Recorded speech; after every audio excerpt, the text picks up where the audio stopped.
Hello guys, welcome back to my YouTube channel. ഇന്നൊരു ബിരിയാണിയുടെ recipe നോക്കിയാലോ. വളരെ എളുപ്പത്തിൽ തയ്യാറാക്കാൻ പറ്റാവുന്ന ഒരു റെസിപ്പിയാണ് കേട്ടോ. കുക്കറിലാണ് നമ്മൾ ഈ ബിരിയാണി ഉണ്ടാക്കാൻ പോകുന്നത്. അതിനായിട്ട് 3 ഉള്ളിയാണ് ഞാൻ ഇവിടെ എടുത്തിട്ടുള്ളത്. 4 തക്കാളിയും എടുക്കുന്നുണ്ട്.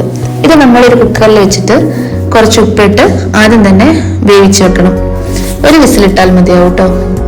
ഇനി നമ്മൾ മറ്റൊരു വലിയ കുക്കർ എടുത്തിട്ട് വേഗി വെച്ചിട്ടുള്ള ചിക്കൻ ഇട്ട് കൊടുക്കുക.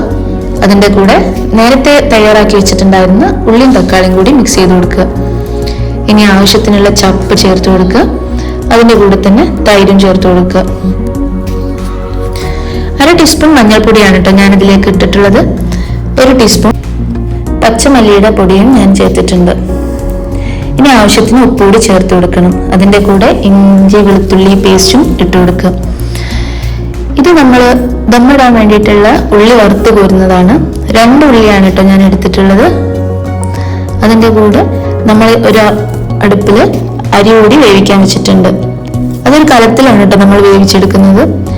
വെള്ളം നന്നായിട്ട് തിളച്ചതിന് ശേഷം കുറച്ച് ഉപ്പിട്ട് ആ റൈസ് അതിലേക്ക് ഇട്ട് കൊടുക്കുക.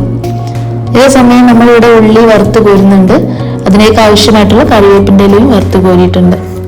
ഇത് നേരത്തെ തയ്യാറാക്കി വെച്ചിട്ടുള്ള ചിക്കൻ്റെ മസാലയാണ് കേട്ടോ. നന്നായിട്ട് കുഴച്ച് വെച്ചിട്ട് കുറച്ച് സമയം റെസ്റ്റ് ചെയ്യാൻ വെക്കണം.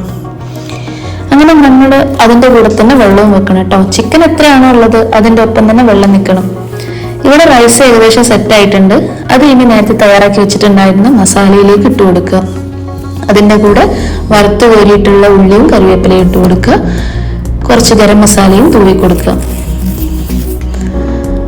അങ്ങനെ ഓരോ ലെയറായിട്ട് വേണം നമ്മൾ ഓരോന്നും ചെയ്തെടുക്കാൻ വേണ്ടിയിട്ട്. നമ്മളിത് 1 കിലോ റൈസാണ് എടുത്തിട്ടുള്ളത്. അതുകൊണ്ട് തന്നെ ഇതൊരു അത്യാവശ്യം വലിയൊരു കുക്കർ ആയതുകൊണ്ട് ആ കുക്കറിൽ അത് ഒതുങ്ങിയിട്ടുണ്ട് കേട്ടോ. ഇനി ഈ കുക്കർ അടച്ചു വെച്ചിട്ട് നമ്മൾ ഒരു വിസിൽ കൂടി ഇടുന്നതാണ്.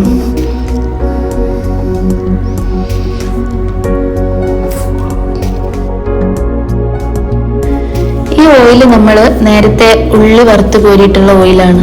ഏകദേശം 3/4 ഗ്ലാസോളം ഓയിലാണ് ഞാനിത് വറുത്ത് കോരിയിട്ടുണ്ടായിരുന്നത്.